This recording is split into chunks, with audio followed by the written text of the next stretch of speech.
Bismillahirrahmanirrahim.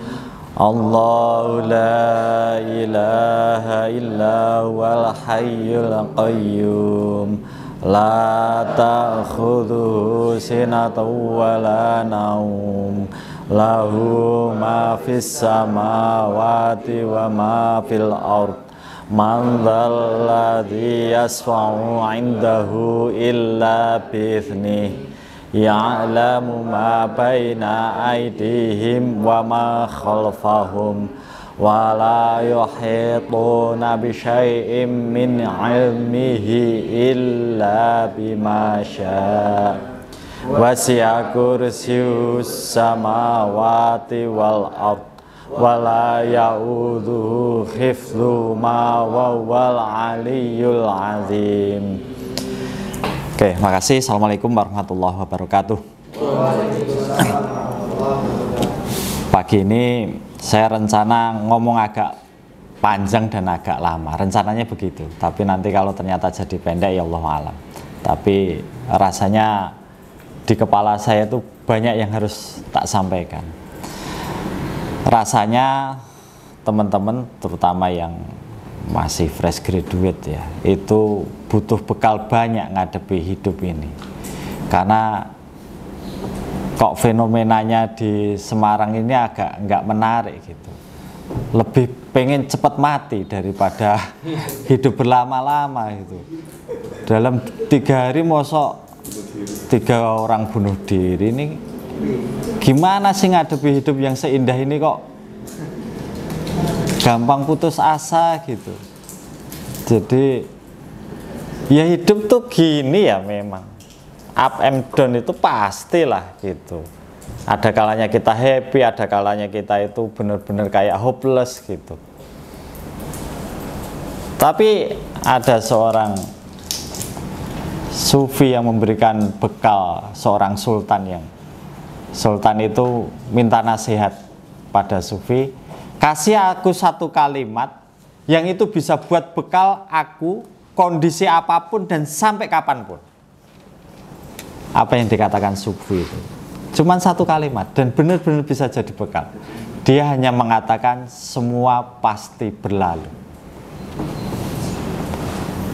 Happy pasti berlalu, nggak ada orang happy terus, ya toh. Mimpin pasti berlalu, nggak ada orang mimpin terus. Nasib buruk ya pasti berlalu, bawahan pasti berlalu gitu. Ya bisa jadi staf terus, tapi kan Anda ketika jadi kepala rumah tangga kan jadi pemimpin gitu. Jadi semua pasti berlalu. Nah sekarang aku mau nyampaikan startnya dari sini, itu sekedar background ya. Kita ini diciptakan buat apa sih gitu. Nah itu kita terlanjur dogmatis, tetapi minim penghayatan. Kita itu sudah terlanjur dogmatis bahwa kita itu tidak diciptakan untuk main-main, ya toh? Kita itu diciptakan untuk sesuatu yang benar-benar akbar. Kita itu tidak diciptakan sekedar untuk orientasi sekotak rumah kita atau sekotak gadget kita, atau sekotak mobil kita, atau sekotak uang kita. Sehingga ketika kita itu dapatkan rasanya misi sudah selesai. Enggak. Bahkan sebisa mungkin itu semua itu di bawah telapak kaki kita itu. Ya jangan sampai itu kemudian malah kebalik ngatur kita. Itu klausul pertama ya. Kita tidak diciptakan hanya untuk sesuatu yang selama ini kita pakai sarana untuk hidup, atau untuk lebih mulianya kita pakai sarana untuk menyelesaikan amanah-amanah kita. Oke, kita butuh rumah, tempat kita menjaga tubuh, menjaga keluarga. Tapi jangan gara-gara rumah kemudian harga diri kita jatuh gitu. Kita memang butuh sekotak uang rupiah itu, tetapi jangan gara-gara uang itu kemudian kita menggadaikan jati diri kita gitu. Jangan hanya gara-gara HP yang untuk alat kita kerja gitu. Kita tambatkan kemewahan itu di situ, sehingga nek perlu cari pinjol supaya dapat HP yang keren gitu.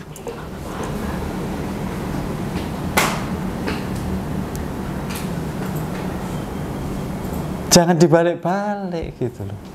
Mereka diciptakan untuk melayani kita itu. Ya? Untuk melayani kita. Alam ini diciptakan untuk melayani kita. Jangan dibalik, kita jadi hamba mereka. Jangan salah loh ya, jabatan, gaji, rumah, alat-alat mobil itu dibuat untuk bantu kita. Jangan dibalik, kita jadi hamba mereka gitu loh. Ya,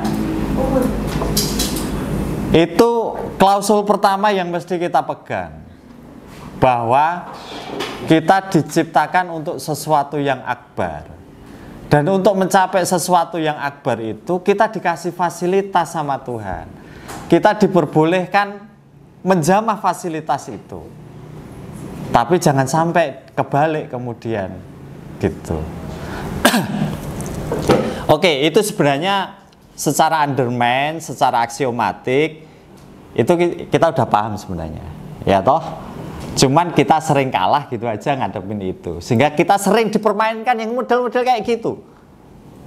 Maka caranya gimana? Ini yang kayaknya kalian paling kurang bekal di sini. Caranya bagaimana tetap menjaga orientasi itu? Caranya adalah lawan diri kita. Lawan diri kita. Itu caranya. Contoh gini deh, contoh gini. Uang tinggal 50.000, kita hidup masih 1 pekan. Tanggal 25-nya masih 1 pekan lagi, katakan gitu. Nanti setelah penerapan ISO kayaknya nggak mungkin tanggal 25. Tanggal 1 paling mungkin kita gajian. Karena nggak bisa dievaluasi KPI-nya kan. Tanggal 34. Malah SDA nawarin 34. Kita upayakan tanggal 1 deh. Kita upayakan tanggal 1 gitu. Katakan gitu. Gimana cara ngelawannya? Harus dicoba suatu saat. Tinggal 50.000, tak traktir temenku, besok aku modar ndak? Hah? Gitu loh. Supaya aku itu yakin bahwa hidup itu karena Tuhan, bukan karena 50.000 gitu loh. Kalau nggak pernah kalian coba, selama pun kalian hidup akan meyakini bahwa saya hidup karena ada yang uang di dompet. Coba sekali-sekali. Nek perlu berkali-kali supaya tambah yakin. Gitu. Supaya tambah yakin. Kalau nggak gitu, kalian nggak akan pernah pede nikah dalam kondisi miskin. Hah? Ya kan? Padahal syarat nikah itu laki-laki itu bukan kaya dan miskin, bukan tabungan, tidak punya tabungan. Kerja. Bukan gajinya loh ya. Bukan gaji. Kerja cukup itu. Itu syarat nikah. Tapi kalau selama bujang aja, andalan hidupnya adalah berapa uang di tabungan, gak gagah blas iku. Nembung wedok minggrang-minggring. Gitu. Nembung wedok minggrang-minggring. Lo preman randu tabungan urepe maling bojone ayu-ayu, kenapa apa? Terpesona sama kegagahannya kita pemberani, gitu loh. Mosok sing soleh kalah karo pola hidup preman. Preman itu pemikir nabung, mikirnya kintek sesok garong tok. Gitu loh. Nah ini yang kurang, metodenya. Kalau orientasinya aku yakin lah kalian sudah terdoktrin sejak lahir, sejak kecil, sejak ngaji-ngaji di Madin. Tapi cara untuk sampai ke sana itu loh. Sehingga dalam perjalanan hidup sering dipermainkan. Lawan diri kita, itu caranya. Duit garis 20.000, tabungannya cek 3 dino. Traktir koncone, 2 dino mangan pora. Loh, Gusti Allah itu selalu menawarkan keajaiban. Nek kalian percaya. Neng jangan ngandalkan diri, selama masih mengandalkan diri ya dibiarkan Tuhan kan. Wong kowe sing ngandalke awakmu kok. Gitu.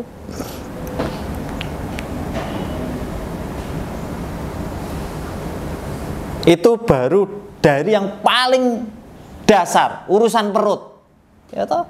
Sekarang mentalitas, contoh gini. Kita punya kerjaan ini, gitu. Ada pekerjaan temennya ketoke wah gak rampung iki. Wes tak garape wae. Walaupun ngerti tambahan dari pekerjaan ini yang nerima tetap dia, ya wis ra apa-apa. Itu harus naik level lagi loh. Nek sekedar perut jek iso. Tapi mengalahkan ego kita. Bahwa yang nerima duit tetap dia. Katakan project itu. Tapi saya siap mengerjakan. Aku yang berpayah-payah, yang nikmati tetap dia. Supaya saya tidak menjadi hamba pekerjaan. Ada yang lebih agung dalam diri saya itu dibanding hanya sekedar job desk. Dilawan supaya ketemu diri kita yang agung, yang maunya Tuhan kita diciptakan seperti apa loh. Biar ketahuan aku itu yang mana sih gitu. Sehingga tanpa gelar, tanpa keturunan, tanpa ilmu yang tinggi, orang bisa melihat Anda itu sesuatu yang hebat. Dan semuanya itu potensi.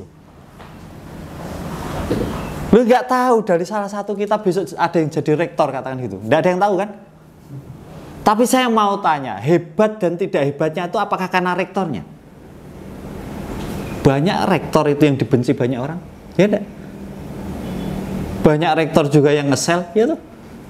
Bukan karena rektornya juga, gitu. Tapi saya cuma mau menyatakan bahwa diri kita itu punya potensi yang dahsyat, yang selama ini direndahkan oleh kebutuhan-kebutuhan hayawan kita, gitu loh. Lawan itu, lawan, gitu. Mau naik lagi levelnya, lu banyak level metode untuk menemukan jati diri itu dari yang paling ringan sampai yang paling berat. Selama mampu menempuh yang paling berat, tampak dahsyat, walaupun nggak punya baju, quote and quote ya, nggak punya dekengan lah, nggak punya ilmu lah, nggak punya gelar, nggak. Tapi kalau hal-hal yang menjadi hijab semakin dibelajari, ya hebat, walaupun nggak dikenal. Jangan dibayangkan hebat itu terus jadi wah apa Syekh Abdul Qadir Jailani, enggak gitu juga. Contoh ini, ada orang yang paling keren di sini. Katakan seluruh Amilwati siap dipinang olehnya gitu.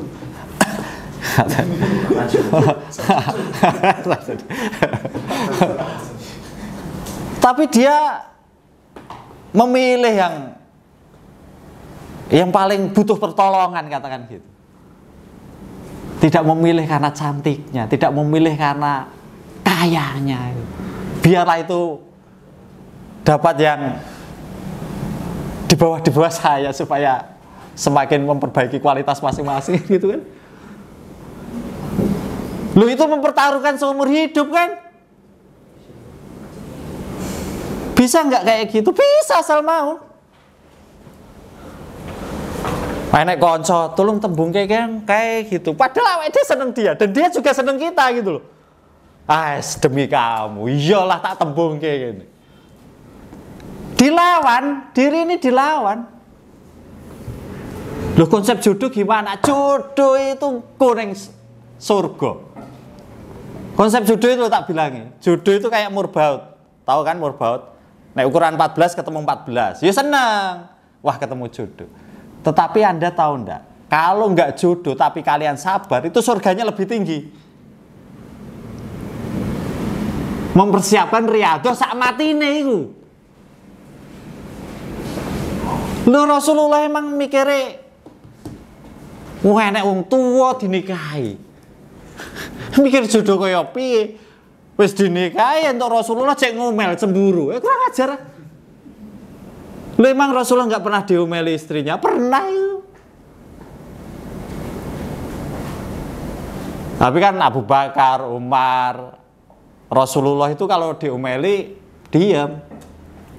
Walaupun istri itu kadang yo aneh, semakin didiami semakin ngamuk itu. Tetapi mending diem aja, karena kalau dijawab ya lu ngamuk nih padha gitu. Menang terus keluar, hurut keluar gitu. Kan pernah kan Abu Bakar di tempat nongkrongnya itu, Abu Bakar sama Rasulullah, udah ada Rasulullah sama Abu Bakar di situ, diem berdua diem gitu. Umar datang, diem juga. Lama-lama Umar gak sabar. Kalian itu kalau diem aja selesai masalah, aku nggak bisa gitu. Mau curhat ini. Istriku gini. Rasulullah terus inget-inget sama Abu Bakar. Mereka sudah saling paham. Kamu udah orang yang ketiga diomeli istri. Tidak semua pernikahan yang hebat itu karena film India wis muncul rasa suka. Ya kalau dapat gitu jodoh lah, seneng kalian, bisa dinikmati sampai akhir. Monggo enggak apa-apa. Tapi itu juga sarana gitu loh. Yuk kalau sudah jadi keluarga sakinah mau ngapain? Udah keluarga sakinah, rezeki banyak, anak cuma 2, ngapain gitu? Kalau memang rezeki tinggi, well educated, bikin anak banyak-banyak dong. Nanti yang nggak well educated, bromo corah, wah anaknya nggak pirang-pirang gitu. Ini kan nggak make sense tuh, ya tuh, nggak masuk akal gitu. Lawan diri ini harus dilawan. Wah gimana yang ngaturnya nanti, wah gimana ya rezekinya nanti. Emang kamu yang bikin. Wong Jawa itu lho duwe unen-unen, 1 mati, 2 coto, 3 mlaku, 4 mangkat. Anak 1 ki mati. Wis kaya ora iso apa-apa. Arep lungguh nggone mbae bentoyong barang-barang kok hari pertama aku nggawe iki hari kedua. 2 yang ngono cek coto. Wah. 3 iki lho semakin ringkes barange. Lho kok iso? Serius. Noto anak ya saya gampang. Anak 1 susah. Wah loh, ditinggal ra iso. Anak 2 yo cek ngono. Anak 3 lho mulai iso jak dolan. Anak 1 2 kaya ora iso piknik. Barang anak 3 ben sasi iso luar kota. Anak 4 luwih gampang meneh. 5 6 luwih gampang meneh. Ora percaya coba. Tapi itu hanya bisa dibuktikan lewat kita melawan diri kita. Nah istilahnya Prof. Damarjati Supadja dulu tuh menghilangkan aku yang mengaku-aku sebagai aku. Aku yang mengaku-aku sebagai aku. Aku sesungguhnya bukan berarti itu. Bukan. Diri kita itu pasti diri kita yang hebat. Itu sudah pasti. Mosok sekedar dipermainkan isu, dipermainkan hoa, hilang jati diri kita, aneh. Hilang happy, aneh. Itu. Lu kadang tuh lo kita tiba-tiba itu orang no sebab apa-apa moro-moro susah ya kan? Ngopo hati ra tenang, ngopo kayak gitu kan? Yes biasa wae itu siklus gitu. Ora yo rampung gitu.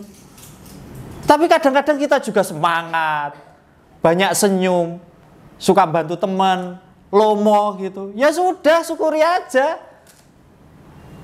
Traktir wae kanca rasa mikir, wah aku iki pas lomo entengan, sesuk ora iso ngono mek diguyoni obong-obong blarak. Udah, mumpung kayak gitu gak usah mikir sesuk, kita juga gak ngerti bisa urip ndak kok. Ya toh. Jangan gantungkan hidup kita itu atas penilaian orang. Mumpung iso sholat lah, ya lah. Mumpung iso tahajud lah. Ora usah pikir sesuk iso tahajud po. Ora wis diguyu kanca, ora usah dipikir. Wong iso sholat saat iki wis alhamdulillah. Gitu. Heran aku itu dalam 2 hari loh, enggak lah malam tadi sore ya malam. Tiba-tiba di grupku kuliah dulu ada 2 anak cerita gerd. Yang satu TA DPR RI, yang satu dosen gitu, doktor 10 bulan ngalami GERD, keluar masuk. Bahasa lain GERD apa sih? Gastritis ya. Gastritis. Iki terus dokternya jangan mikir banter-banter kayak gitu. Itu udah ngapain tuh saya? Hidup begitu menyenangkan kayak gini kok membiarkan diri kena GERD, kena happy ya, dibikin happy gitu. Kita itu sering nggak happy karena mikir besok ya.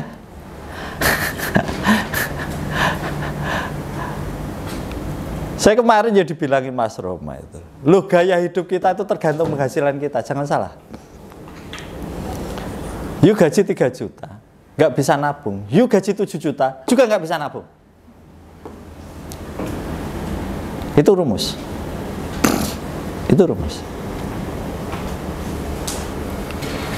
You gaji 1 juta bisa nabung, you 7 juta tabungannya lebih banyak.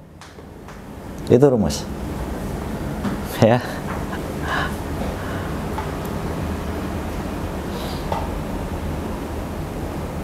Gaya hidup tuh ngikuti penghasilan kita. Tinggal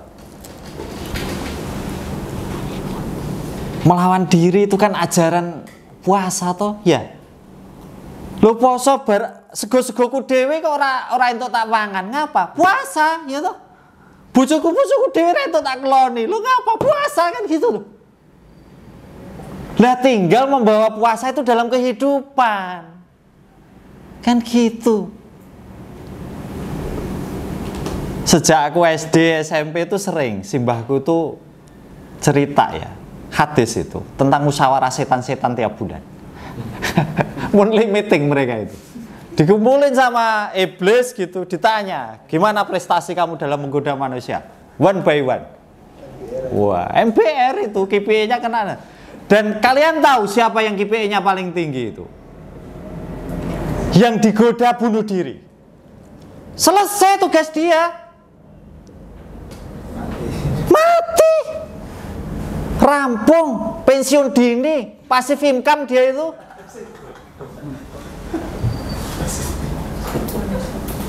Gitu loh. Jadi tetap ya harus dimaknai. Sepusing apapun ini indah gitu loh. Harus dimaknai, kerjaan saya ini semengesalkan apapun tetap bisa dinikmati. Itu loh, ya kudu ngono ah. Siapa orang yang bisa bertahan? Yang adaptif. Anda bisa adaptif dengan kepemimpinan BP yang dulu. Ini kepemimpinan yang sekarang. Kepemimpinan yang selama adaptif dia yang bertahan. Sekarang manajer areanya aku, besok manajer area bisa bertahan, itu yang akan menang. Itu yang akan survive. Kalau nggak bisa adaptif ya gugur, punah. Gitu.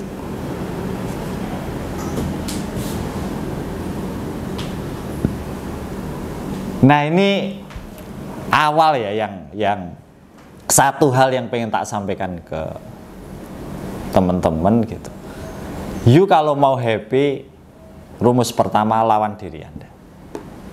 Lawan diri Anda. Gapai derita, quote and quote. Iya kan? Wong cedot duit garis 50 kok malah traktir koncone kok seminggu neh mikir apa? Itu kan menggapai derita, golek masalah, quote and quote. Tapi dengan cara bahagia, ya kan? Naktir konco, nulungi konco itu happy loh. Jangan salah. Iya kan?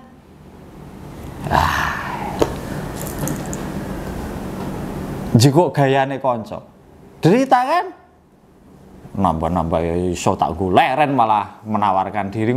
Kadang ya getun ngopo juga aku ingin nawarkan diri kono iso leren, iso piknik utuh selerene aku ora tambah gaya tapi happy kan bantu konco gitu.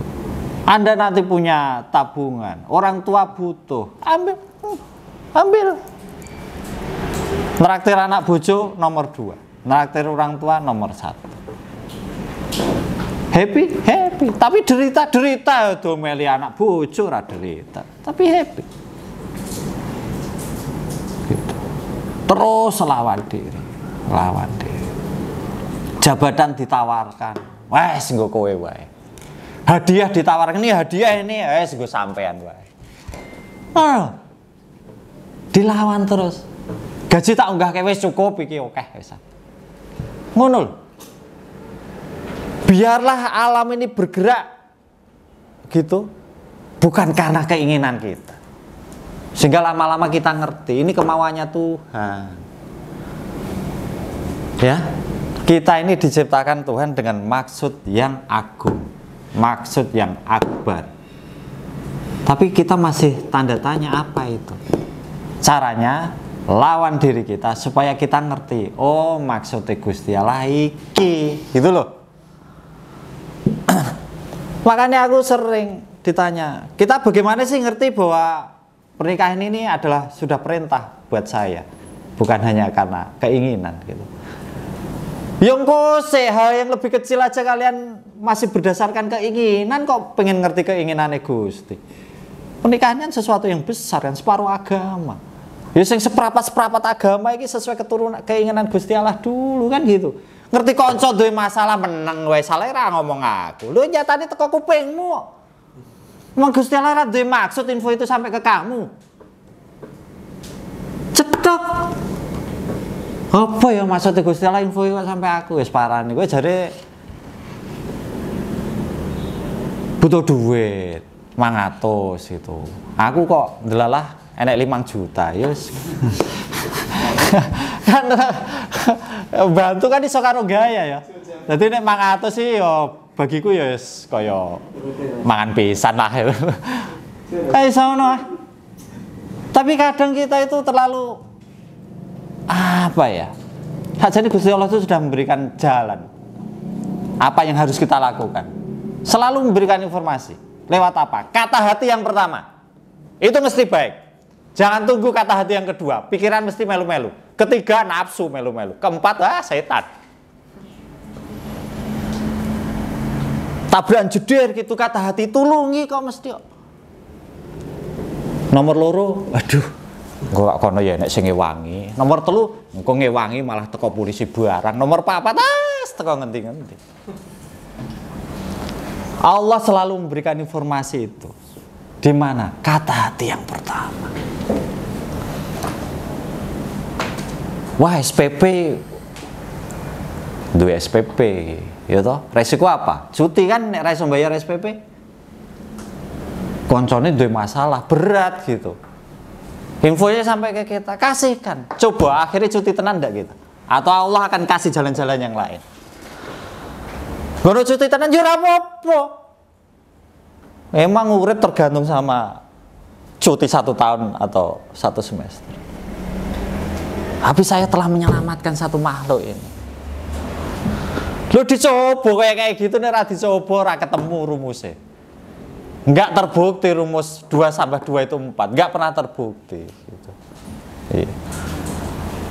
Sehingga kita itu enggak pernah terombang-ambing sama pikiran kita, sama nafsu kita, sama amarah kita gitu. Paham ya ini ya? Kayak gini pilihan. Kayak gini tawaran gitu. Anda sudah syahadat, Anda sudah sholat, bagaimana membawa syahadat dalam kehidupan, membawa sholat dalam kehidupan. Ini termnya adalah membawa puasa dalam kehidupan. Sehingga semakin ketemu diri kita, kita itu tidak menjadi hamba amarah kita, hamba pikiran kita, hamba nafsu kita. Ya jadinya apa? Hambanya Allah kan. Sehingga kita punya masalah, pantas dulu dongo. Oh selama ini kita hanya menuruti keinginan kita, baru ada masalah dongo. Ya itu wae. Untungnya Gusti Allah itu tidak serendah diriku gitu. Allah kan baik-baik aja. Wis mbok masalahi terus didongani ya tetap dikasih. Nek aku mbok masalahi kan mbok jaluki emoh. Allah tetap baik gitu. Wes toh, musuh terbesar diri kita itu siapa? Ya diri kita. Nanti sidik-sidik diri kita ini dilawan, ketemu jati diri yang sesungguhnya, ketemu maunya Allah, sehingga kita ketemu nanti kalam Nabi man arofa nafsah arofa robba. Ini tidak selalu. Kayaknya sing sifatnya tawaran, liyane sik. Serasa ngono lho. Malah njaluk. Ya kalau ya ngileh hutang boleh kok.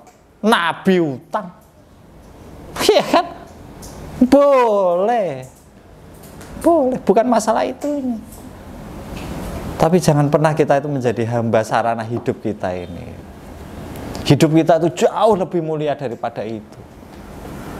Wes tonek masing-masing kita itu melawan diri kita ini. Laismu jateng tuh loh, memproduksi manusia-manusia hebat. Dimanapun nanti kalian berada, bahkan sampai pensiun pun tetap di laismu hebat. Karena tergantung manusianya. Gitu. Basically yang tak bangun itu adalah paseduluran. Yang dibangun apa? Saling percaya. Saling percaya. Ya tentu beda ya antara aku di Sragen. Orang dengan mudah saling percaya. Awit cilikane wis ngerti. Keputusan-keputusan hidupnya ngerti gitu. Sehingga hubungan kekeluargaan antar BP, antara eksekutif, ngecamp bareng. Loh aku itu jek periodik ngecamp bareng dengan pengurus-pengurus Sragen gitu. Yo keluarga, yo urun dewe-dewe gitu. Peneranya dulur kan ra iso ah. Ketemu neng kantor wis besengutan kok arep ngecamp bareng anak bojo. Kerah kok piye?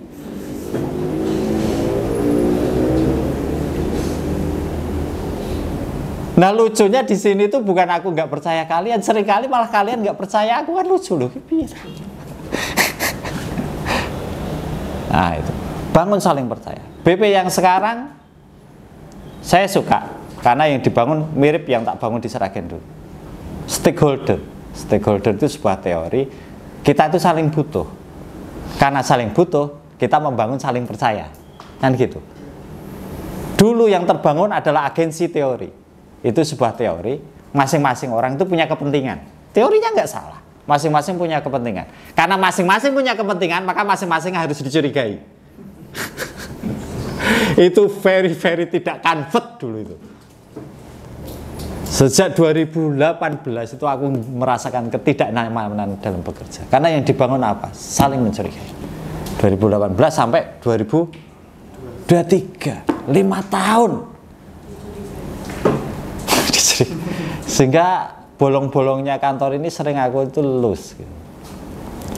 Sehingga ketika kalian pun terbangun rasa curiga juga aku nggak begitu menyalahkan karena dari struktur atasnya sudah kebangun kayak gitu. Gitu.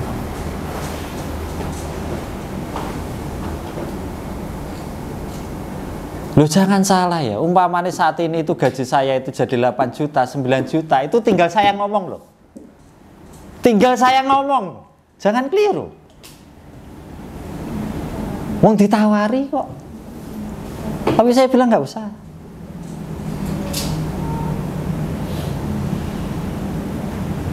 Fasilitas penginapan yang kos-kos yang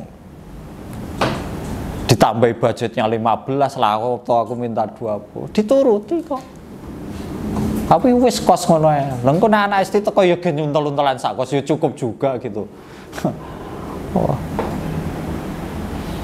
Bukan apa-apa, melawan diri. Tawaran umrah, tawaran tabungan haji, tawaran KPR.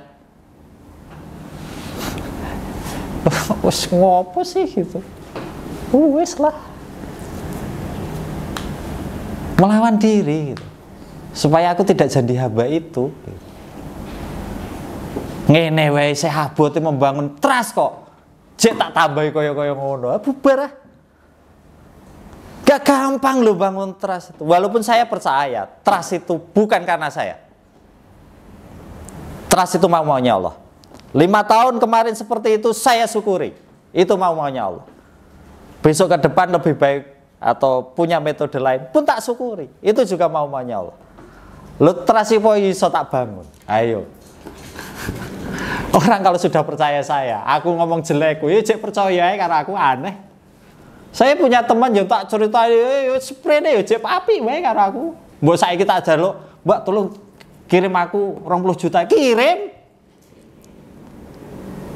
Tapi yang nggak percaya saya, mbok tak cerita dia apapun, tak WA ora diwaca, tak telepon ora diangkat.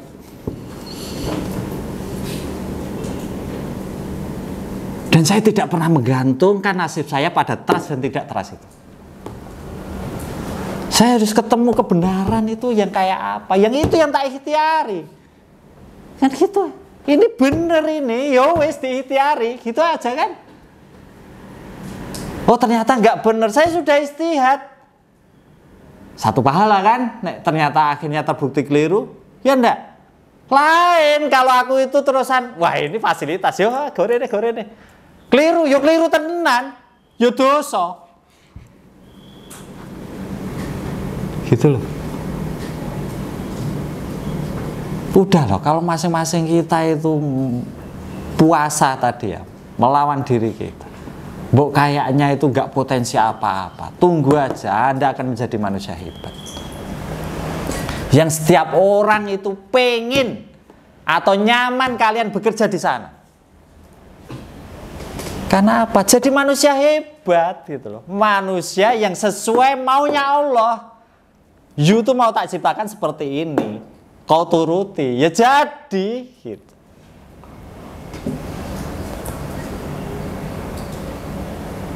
Apakah kemudian tidak ketemu masalah? Nah, aku juga nggak mau janji-janji surga ya. Siklus tetap gini. Kayak gini karena aib kita ditutup Allah kan? Ya. Ini kita tahu semua ini. Bagaimana jika suatu saat aib kita dibuka Allah? Sehingga tidak ada satupun yang kemudian mau berpihak kepada kita. Ya sudah, pulang. Mengasah diri, kedekatan kepada Allah gitu. Nggak usah protes. Wah, malah protesnya toko Gusti Allah. Kurang apa Gusti? Zakat sudah kutunaikan, aku yo entengan gitu. Gayane konco anu, kok aku nasibku kayak gini ya. Ya wes Allah punya maksud lain gitu. Bojoku ya tak omong ya, lo ada aibku kebuka sehingga aku tidak pantas. Ya wes aku mulai. Ya toh. Pekerjaanku ringkas. Satu ngomong anak, dua ngomong istri. Selesai gitu. Lu kadang tuh kita ketemu tokoh nggak ngerti maunya Tuhan, kebongkar aibnya, wis kayak dosen nih kegrebek gitu. Kiamat bagi dia, jangan keliru. Banyak yang lain ora konangan, kok dia konangan? Allah jahat sama dia, jangan baca salah. Berarti dia Allah kasih kesempatan buat dia. Ya, untuk apa? Comeback, kembali kau.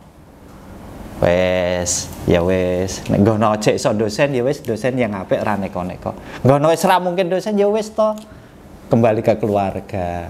Keluarga enggak nampa. Ya wes, balik wong tua. Wong tua ora nampa, urip dhewe. Saya masih diamanai satu tubuh dari Allah. Dan itu luar biasa. Untung cek ditakdir menungso ya, ditakdir dadi pedet. Sawaya-waya saya dibelah menungso. Ditakdir waktu, saya masih diamanai satu barang yang sangat dasar di muka bumi ini, manusia, satu tubuh. Tahu pene lah. Sodati marbot, gitu. Gua golek masjid sing ora kenal awake dhewe, ngono kolangan ya pindah meneh, ngono. Apa yang tidak bisa dinikmati, yang tidak bisa diindahkan dalam hidup ini? Indah. Saya nggak bilang ringan ya, berat iya, berat, abot. Apa ini barang sak kantor ya abot itu. Tapi indah gitu loh. Saya tetap bisa tersenyum dengan siapapun kalian di sini, ngopi bareng ya oke gitu. Makan bisa di fakultas masalah. Sudah ini fakultas masalah. Tapi fakultas kita sesama manusia itu beda. Kan tetap asik aku menganggap kita sesama manusia yang bisa ubyang-ubyung bareng kemanapun kan gitu toh. Walaupun kita sudah terpencar-pencar mungkin esok gitu. Ketemu ya, kenapa aku hanya ketemu masalah terus? Angger ketemu kae masalah sing tak elingi. Ketemu kae masalah sing tak elingi. Lah masalah terlalu kecil dalam kehidupan kita. Bahkan hidup kita itu terlalu kecil dibandingkan jati diri kita itu tadi loh. Ngono kok menggantungkan hidup pada masalah ya Allah Gusti. Kita itu loh tidak diciptakan seremeh itu sama Gusti Allah itu.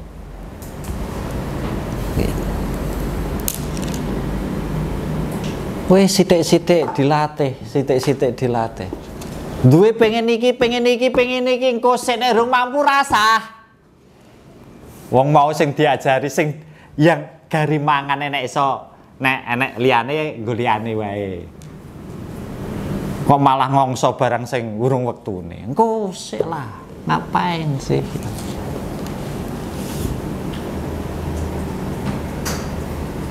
Bojoku anggar enek tawaran BPR apa? KPR, perumahan subsidi itu. Wah, wis ngedrel. Aku yang ngomong entuk anggar cash. Lu urip merdeka kaya ngene terus esuk golek masalah gawe cicilan per bulan iki lah opo ngono. Enggak make sense toh gitu loh. Merdeka kaya ngene wis penak urip iso nabung ya nabung. Saya prinsip gak nabungnya hanya saya sebagai kepala rumah tangga, sebagai laki-laki. Nah, istriku arep nabung monggo itu hak kamu. Mbok jajakke sapa ya terserah gitu. Mbok yo bayar anak SPP anak ya monggo gitu. Hak dia. Tapi nek perumahan kan kudu nek tanda tangan suami ya. Wes. Karena Mbak Susi itu kan teman bojoku toh, jadi ini harus ada tanda tangan suami. Pak yo wes tak aku ora tanda tangan ya gitu. Bareng dihitung-hitung nek cash, ya mending tuku omah dadi ya. Enggak ekonomis juga jadi kan ya. 130 kan omah lumayan wisan katimbang neng melawan diri. Belum waktunya ya wes. Apa dadak golek masalah? Wes merdeka urip kok golek masalah. Gitu. Ya di niat nawa itu nih riado, urip riado gitu. Karena apa ya? Kita tuh nggak yakin lulus dalam kehidupan ini. Nek ra dicari kaya ngono mau njaluk surga sisih mana gitu loh. Wes urip protes terus gitu, panjang angan-angan gitu, koncone entuk dan tidak perlu merasa berhutang budi pada manusia. Bukan berarti nggak tahu diri ya, jangan salah gitu loh. Maksud tuh kita tuh juga nggak boleh menjadi hamba manusia yang lain. Perkara patuh, perkara taat, monggo. Itu sebagai riadah juga. Itu sebagai riadah. Contoh gini, aku ikrar taat sama Mas Dono karena saya tahu perjalanan hidup dia dalam memperbaiki perserikatan ini, saya akan backup. Dan saya tidak peduli nama baik saya dalam membackup. Karena apa? Aku juga bukan hamba nama baik kok. Sehingga aku pernah kelahi sama bapak-bapak yang sepuh. Ketika Mas Dodo mau diserang, tak dan kok saya ngadepi aku sih. Serius. Sehingga bapak-bapak yang sepuh-sepuh tak bilang, udah lah Pak, kalau nggak mampu memegang amanah taruh saja. Wah marah-marah, kamu sombong sekali. Iya. Tapi maksud saya hadapi saya sebelum hadapi Mas Dodo. Itu riadah juga. Saya bisa menjadi manusia merdeka sendiri. Tapi ego saya harus tak turun. Karena apa? Ada yang saya patuhi. Karena aku terlalu liberal. Iya. Rumusnya terlalu liberal itu harus ada yang saya patuhi. Loh saya itu pernah dalam fase hidup itu. Istri tak patuhi. Sampai ada kalimat saya. Aku kurang patuh apa sama. Wah pernah. Loh ini tak bajut-bajutnya. Bujuku selama aku. Jadi jangan terlalu menuntut suami itu terlalu patuh, cepat mati perempuan.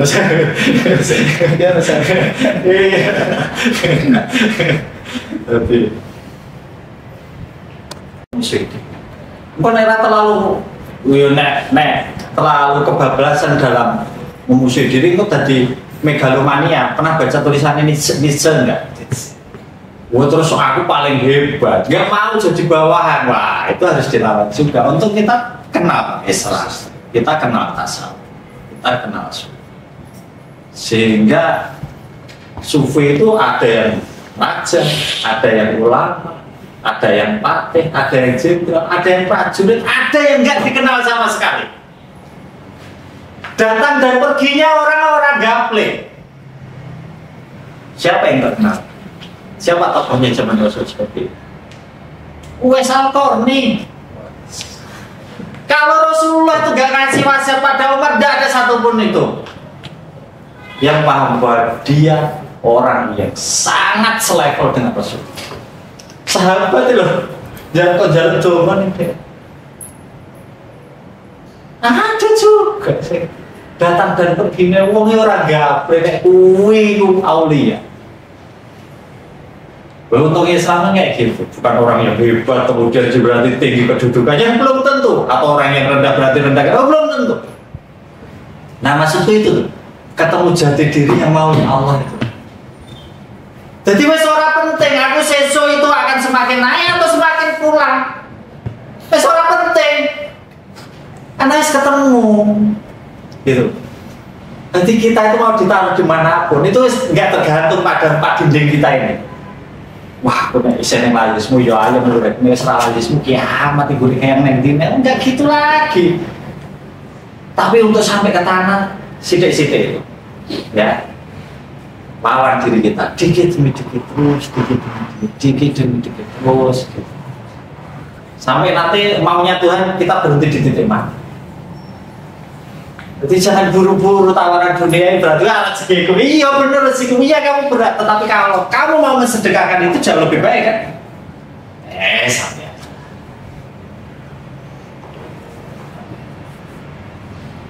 Ya nanti ada yang kita terima. Enggak harus semua ditolak. Enggak harus semua ditolak. Ayo kita terima, kita. Dalam rangka apa? Mensyukuri. Mensyukuri. Jadi kita itu loh, ketawa-ketawa, riak, kumpul-kumpul. Nah itu ini dalam rangka mensyukuri gitu loh. Makanya aku paling susah ini aslinya ya. Nek kalian gak happy di kantor, nek kantor udah semua cepat. Aku paling seneng nek lihat kalian itu boce-boce kan, wes. Paling susah mbak nek opo. Wes kalian boce-boce aku teko malah meneng kabeh. Wis susah opo, dadak aku mikro barang rusak suasana gitu. Karena itu tanda syukur. Ya kan? Syukur kok Allah ora. Oh bojoku bolak-balik tak ono. Ya bukan berarti aku ora syukur, tapi kan ngene syukur kok Allah. Enak wae. Berarti syukur iki entuk lho. Ya iya. Syukur Allah ini sih. Dilarang. Jangan kasih kesempatan diri mengeluh, mengadu. Kayak itu loh, siapa? Nabi Zulkifli ya, yang dipotong di pohon itu. Dipotong, lari kan, dikejar rumahnya, dia sembunyi di pohon. Setan ngasih tahu nih, Nabi ini di dalam pohon ini, terus dipotong. Ketika dipotong itu, gergaji kena kulitnya, kena dagingnya, kena tulangnya, dia mengadu. Aduh, apa firman Allah? Sekali lagi kamu mengadu, kucabut kenabian. Loh ini bernilai, ini atas izinku gitu loh. Dia kan musibah kok awal dewe kok nanti kena musibah atas izin Allah enggak? Awal dewe kok nanti kena fitnah atas izin Allah enggak? Semuanya bismillah. Awal dewe kayak kesalahan kok kegerbut masa atas izin Allah enggak? Udah baca aja apa maunya Tuhan. Saya pernah ceritakan dulu dampingi koruptor, lurah. Pledoynya itu yang ketika press release di barat, dia memilih mengakui semua korupsi di kelurahan itu, dia ditaruh sehingga padahal ya, korupsi kan banyak, dia sendiri yang dipenjara tanpa lawyer, penjaranya paling ringan cuma 2 tahun, padahal kan mestinya ada minimal 10 tahun. Ngakonnya aja selesai urusan, habis keluar dari penjara apa yang dilakukan? Dikucilkan masyarakat? Enggak. Jadi ustaz pengisi-ngisi pengajian. Oh kan? Orang kalau tahu maksudnya Allah, di penjara pun itu jalan baru, bukan jalan buntu. Keluar penjara itu loh langsung ditawari pekerjaan beserta mobil operasional Luxio baru satu. Langsung. Coba nek protes, banding, boleh wayar, membela diri, tidak mengakui, keturun-turun, gagal membaca apa maunya Allah. Gagal membaca apa. Sehingga istriku tak siapkan, mas rumah pun tak siapkan. Lalu saat ini loh aib saya kebuka, happy saya. Berarti saya mau dialihkan saja. No aku istilah melakukan itu. Pitung tahun urip neng omah. Coba warung hiburan ini rapat sebulan sekali. Itu pun mas Dodo orang lali rapat gitu. Lali rapat jengkel banget aku. Hiburan pun rapat lagi dulu kok ditiadakan gitu. Pernah melakukannya dan nggak ikut pemuda Muhammadiyah, nggak ikut PC, nggak ada pengajian sebulan sekali ke pagi. Itu aja hiburan. Tahu tak apa, nggak punya nama, nggak punya jabatan, nggak punya gelar. Sekarang disibukkan kayak gini ya wis tak itu doanya. Doanya, neng jogo kayak happy nih, neng susah ya. Neng omah ki kayak happy nih jangan salah loh. Enak loh neng omah ini. Enak. Orang mau takjil, orang doya ayak gaya, liputan paling karena anak tujuh. Ini ribet karena anak bujuk tetap enak, tambah ribet karena kalian kan susah. Ya tetap bisa tuh anti, kan ini berdoa ya karena berdoa anti kan. Enggak terus, wah cepet gitu enggak. Jadi ya wis gitu. Kalian butuh bekal itu supaya nggak kepikiran bunuh diri itu enak. Jangan kan bunuh diri yang nggak make sense tuh ya. Aku kepikiran bunuh diri itu umur kelas 5 SD. Karena aku ngalami stres cewek, sering dibully, sering kayak itu. Jadi aku nek ngocok koran nek mau bunuh diri gagal lu tak goblok-goblok. Bunuh diri ora jegos ngono. Terus apa itu namanya? Masalah lambung juga problem sejak kecil, ambil tes, diare panjang kayak gitu. Jadi kondisi lambung itu sudah nggak sehat. Tapi ketika SMA, ya baca terasa ya, sehingga membuat mangan spiro pun aku nggak bisa nemu. Ya sebenarnya ya. Ketika masa pertumbuhan 21 selesai nggak ada perkembangan gitu. Pertumbuhan baru.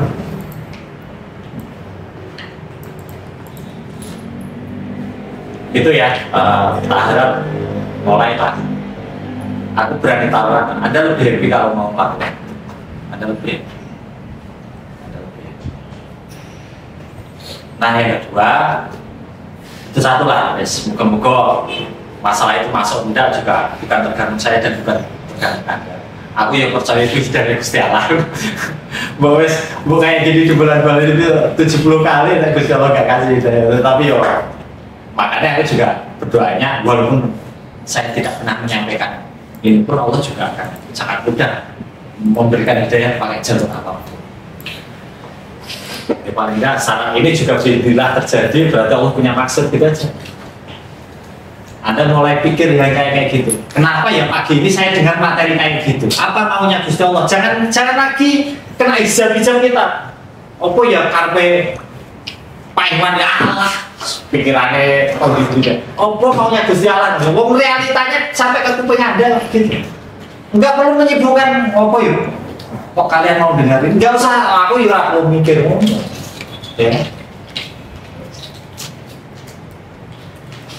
Nah yang kedua kantor sekarang kan lebih mengerucut lagi. Tadi umum lah di kita. Ada dua hal yang paling menggelitik ketika paling menggoda teman-teman ketika bekerja. Tidak cuma di layar, sebenarnya umum juga, tetapi ranahnya juga bekerja. Yaitu konsep fairness. Itu paling menggoda. Makanya hati-hati dengan konsep ini. Ya. Wah nggak adil ya dia gini, aku gini. Wah nggak adil ya konsepnya gini, kan mestinya gini. Hati-hati dengan konsep fairness. Salah-salah ini ya. Salah-salah ini jadi pembenaran kalian melakukan kesalahan. Ini kalau salah mengecaki konsep fairness, keadilan fairness, keadilan. Ya. Maka apa yang harus dilakukan ketika ketemu yang dirasa itu tidak adil? Sampaikan. Jangan kejebak ngomong di belakang. Ini kalau mengeras bisa baik. Salah-salah sebagai pembenaran kesalahan, melakukan kesalahan. Gitu ya. Jadi ini nek ditabrak ke konsep yang pertama tadi ya jelas lebih tidak realistis lagi. Tetapi aku realistis saja. Ini walaupun ngaji kayak gini terus, kita hidup juga dalam realita kok. Tiba-tiba yuk, wah jengkel juga ya, mekono nyantai gitu. Kayaknya segede blusan gitu. Sini tidak ada lembur, di sana ada lembur. Ya. Solusinya cuma satu, sampai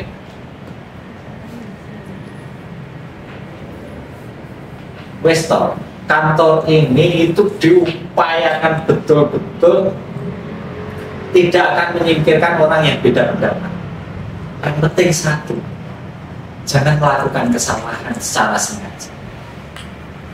Dua, kalaupun pernah terjadi melakukan kesalahan, karena tiap orang pasti melakukan salah ya. Konsep klausul umum di pekerjaan. Salah boleh, bohong jangan. Ketahuan bohong, tidak ada ampun di tempat manapun Anda bekerja. Ya. Kita ini sudah beruntung loh. Anda di PNS. Ya. Anda akan dikerjain pimpinan Anda untuk mengikuti kemauan dia, terutama soal fraud. Ya. Anda di sini tidak diajari gitu. Diajari yo BUDC. Ini tak enggak kayak 3 golongan ya, neng yo ngerti lah. Anda tidak kalian paksa. Kalian tidak saya paksa. Berbuat yang benar.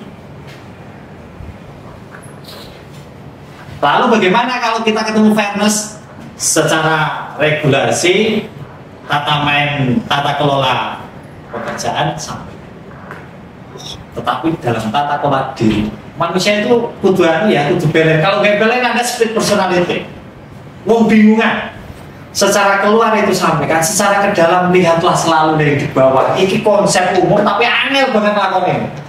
Nek masalah rezeki tonton sing ngisormu. Rasa tonton sakono lah. Lu jadi sako iki lho arep leren nggo nadem angel ra. Gajine dibanding kalian coba cek. Iya kan, kerjaan lebih berat, gaji lebih rendah. Ada protes lo, kok iso ketemu Mas Jojo setiap saat. Lo Anda di sini punya masalah bisa langsung ngomong ke aku, top manajemen saat ini. Ngono kok ora disyukuri iki kebangetan. Itu dari sisi dalam, tapi bukan berarti aku membenarkan kalian tidak boleh mengajukan protes. Tidak. Berbeda pendapat protes boleh. Satu, tadi catatan, jangan sengaja melakukan kesalahan. Dua, bohong, fatal. Salah boleh, bohong.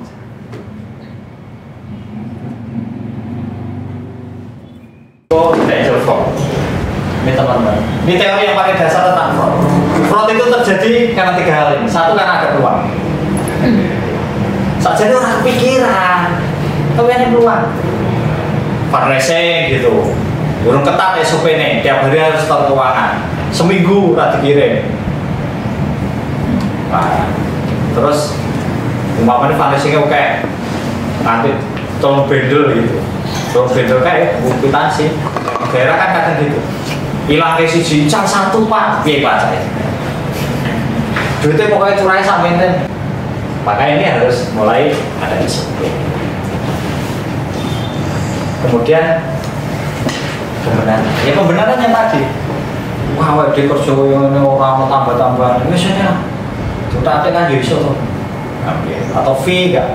Fee itu kita boleh nerima fee, tapi masuk kas ambil. Ya. Aku naik ke daerah itu dalam rangka itu undangan mewakili BP gitu. Undangan sebagai manajer kan harus dikumpulin lalu dibagi akhir tahun gitu. Jadi menerima fee boleh tapi kesukaan saja, nggak boleh untuk dewi-dewi. Nah ini pembenahan. Yang ketiga tekanan. Tekanan itu bisa internal, bisa eksternal. Internal ini untuk bayar cicilan, wong poro, DWO internal. Akhirnya wah, jelas lah atau manipulasi. Atau dari luar ya contohnya aku gitu. Wis piye lah, anu urus pokoknya aku butuh duit saiki 3.000. Itu dari luar. Nah paling enggak kan di sini menjamin dari top manajemen, aku nggak tahu ya manajer menekan kalian, tapi kan aku orang aja. Nah ketika ini kumpul ada semua sempurna sudah, hampir bisa dipastikan ini proses. Enak peluang gitu, enak pembenaran, bosen ngongkor. Mungkin daerah kalian itu punya jiwa kuat, siap dikucilkan. Kalau Anda bisa sangat kuat untuk tidak menginisiasi fraud, tapi belum tentu Anda siap untuk tidak menerima fraud. Dibagi ya. Malah kadang merasa bersalah, wah itu rezeki, kurang aja rezeki. Anda mungkin tidak mempunyai kekuatan untuk menginisiasi fraud, tapi belum tentu Anda punya kekuatan untuk menolak. Ya. Padahal yang salah itu apa? Saya menginisiasi kan? Nopo salah enggak? Tahu orang nopo ngerti nih orang lapor salah enggak? Loh, lagi krungu orang ngomong ya salah. Nopo nek Pak? Pasalnya turut serta.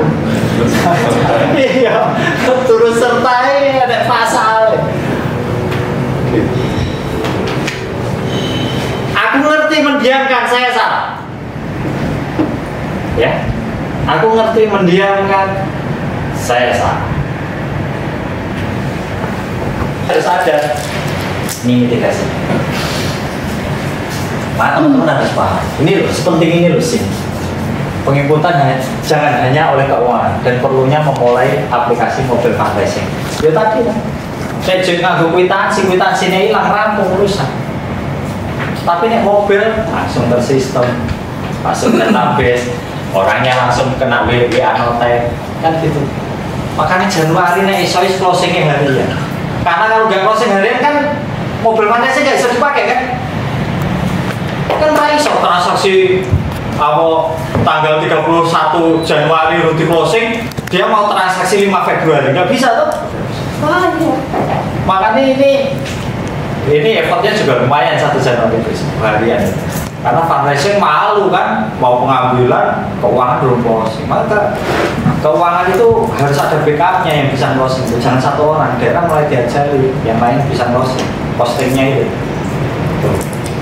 Penghasilan WP kita sudah dari dulu itu, tapi daerah banyak.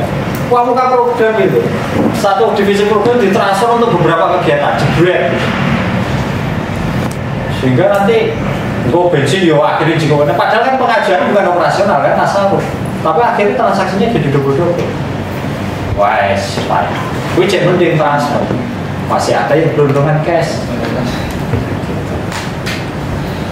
Terus tidak ada uang cash diberangkas kecuali token wajib dipegang manajer eksekutif, otorisasi slip hanya boleh per transaksi. Kan masih ada yang ada tangan nih ASB gitu.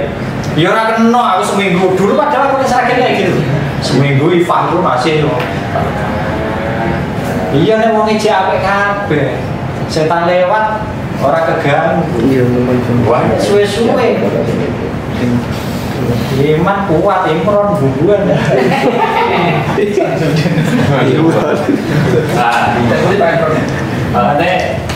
Aku kan habis ngisi ngomong ini langsung tak praktek ya Des. Padahal aku rumah mau ngerti si mono-mono Iman kok ngene bersih nih. kan BSI 3 ya. Jadi tak kirim sih, mesti dia ngomong 2 Pak, tokennya 3, 1 ya sana. Bukan nggak percaya sama Desi, ya ini tadi loh, tidak memberikan kesempatan. Desi baik, jangan digoda buruk gitu loh maksudnya. Ya, oh no. Baik, oke. Kemudian LPG operasional maksimal 3 hari, misalnya kita udah jalan, LPG kegiatan 7 hari. Manajer keuangan berhak mengembalikan LPG yang dianggap belum layak.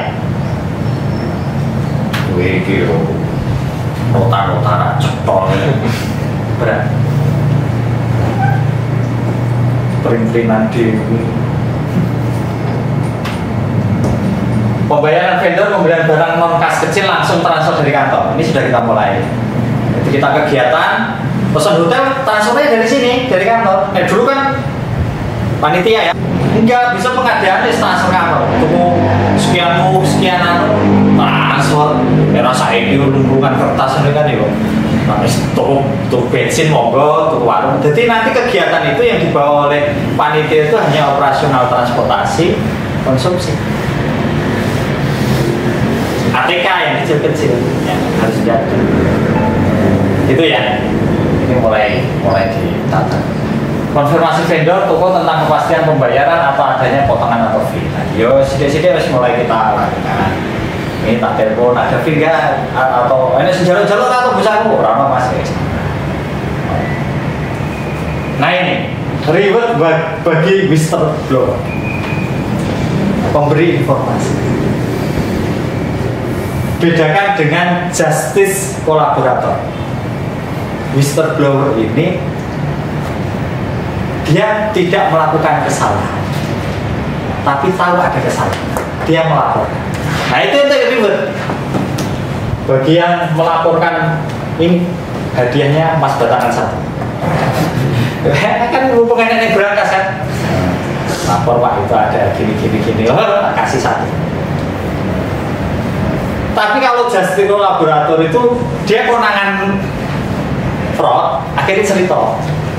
Ini tidak menghilangkan, tidak akan dapat reward yang kayak gini nih.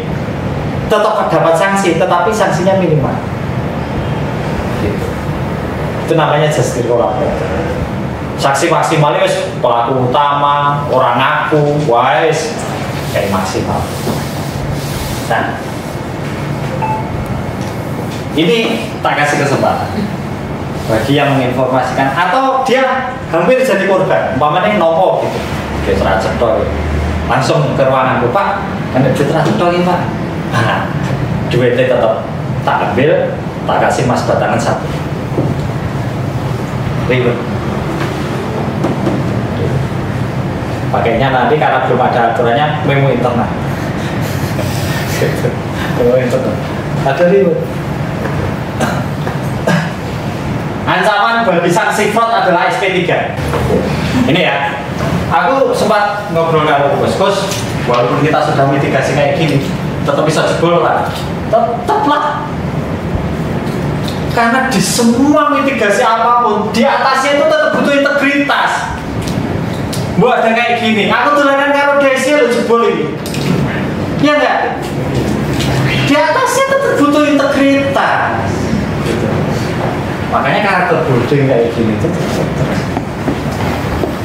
Yes. Aku tetap punya cara pandang yang berbeda sama Mas Roma itu satu. Manusia itu pada dasarnya apa? Saya itu meyakini manusia itu pada dasarnya baik. Hanya kondisi dunia aja. Nah, karena beliau basisnya auditor dan auditor itu kan apa namanya skeptik apa istilahnya itu memang apa itu namanya, tapi itu masalah cara pandang. Nama itunya tetap baik, pengen data ini gitu. Tapi aku basically meyakini semua itu manusia. Ini mitigasinya. Kemudian saya sampaikan ini ke Dewan. kita hanya ngerti gibah itu dari ancaman Rasulullah. Pokoknya elek banget lah. Dianggap mangan daging konco, tapi apa sih dampaknya? Ternyata gibah itu dampaknya luar biasa. Dalam sisi kerja, menurunkan kenyamanan itu yang jelas. Berapa duit pena-pena kerja, guyu-guyu terus diceritakan. Pakai mana asli nih? Ini mau udah deh. Asli jangkringnya kerja. Jadi Pak Iwan hilang nyaman. Yang kedua kompak, ya turun. Asli nih kayaknya, ini itu cecak-cecak uangnya Pak Iwan ya. Wah, aku. Jadi ini hari Selasa gibah itu anak Pak Iwan. Hilang. Itu satu. Padahal ini orang itu bisa pindah kerja itu hanya gara-gara nyaman. Ya. Ini persentasenya tinggi. Sekarang rata-rata ketahanan orang bekerja itu secara internasional ya 2-3 tahun. 60% itu karena pengen pengalaman baru. Tapi ini 30% kenyataan. Jadi tinggi pengaruhnya. Terus ya tentu otomatis ngaruh di performa. Yang biasanya kerja giat, sedih lah. Si penak itu kono ya toh. Turun pasti. Mau lagi penak-penak diguyon di kancane. Wah iya ya, semangat ya buat kancane Pak Iwan. Loh, awal ini kayaknya perlu tiap hari itu bekalnya itu kerikil Ibrahim. Lewat jumroh. Omongannya setan-setan ya. Rasa kayak dulu. Bikin es kerja semangat. Aku senang sebenarnya lihat kalian itu on the track lah. Waktu mulai wengi gitu. Nek kadang mulai wengi itu budawan gitu sing. Mulai budane sono lho. Aku dek bengi turu kantor ya jam 7 kok kene ya iso. Nek gari niat. Ora terus turu kantor budalawan iki ora kok. Ya aku kan yo nek dulu karena aku urip ning kantor bisa kayak gitu. Saiki aku urip ning kos. Kadang-kadang kan tetep tak coba turu ning kos, turu ning kantor gitu. Mulai wengi ke kantor, budal gasipun iso ya iso nek dilihat ya iso. Bosnya kadang masuk siang itu tak sengaja masuk siang. Jadi ngono bisa cepet. Aku seneng kalian gak peto, masih on the track lah. Basically 90% itu masih fix kan. Tinggal dandani yang 10%. Banyak kantor, teman-teman. 90%-nya itu sudah rusak. Garing ngandalke hidayah 10%. Pada bahasa ini rawono nabi medun rusak terus ya. Gitu. Nah kita ini masih alhamdulillah garing dandani 10%. Piye sing wingi ora semangat goro-goro nonton koncone saiki wis ora pengaruh. Saya menyelamatkan diri saya. Lho nek pengen nyerah gitu. Wis nyerah wingi-wingi 5 tahun kerja dicurigai blas ra penak. Apa to ya tapi gelem-gelem ado ninggal anak bojo kos ragen nek masalah duit 7.000 lah. Sampai saya tak tinggal urusan 7.000. Kayak gitu kan omongan kayak gitu kan ya nggak usah saya ngelakon Mas Dodo Mas Kamto lho nek pas guyonan yo nganyel ke aku nek ngelakon gue yang mati Yesus enggak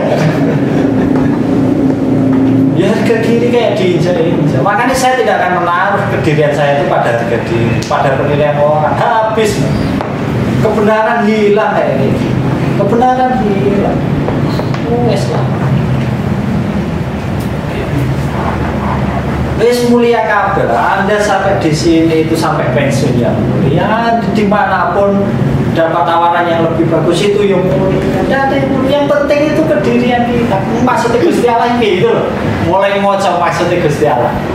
Kan gitu ya. Kalau Allah berkehendak maka Allah akan mengatakan kun. Jangan sibuk sama kunnya. Dunia seisinya itu cuma diciptakan Allah itu lewat 2 huruf kaf dan nun. Tapi bacalah fase sebelum kun. Apa itu? Jika Allah berkehendak kan gitu. Nah kehendaknya Allah itu apa? Karena Gusti Allah itu apa? Sehingga kita bisa keluar dari kun ini.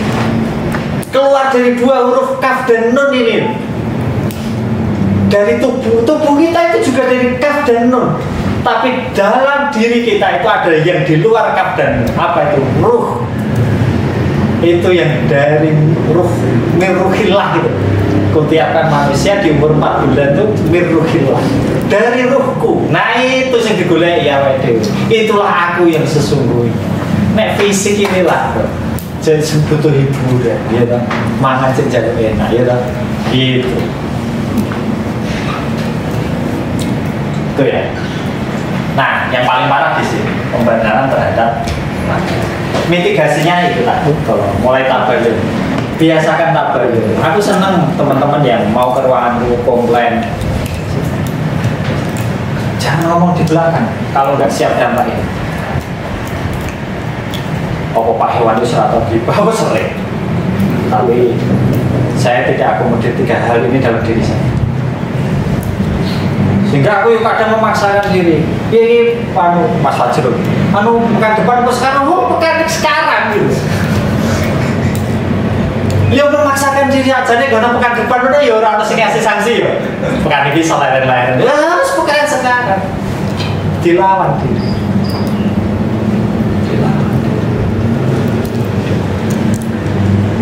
Apa itu? Habis itu basis data.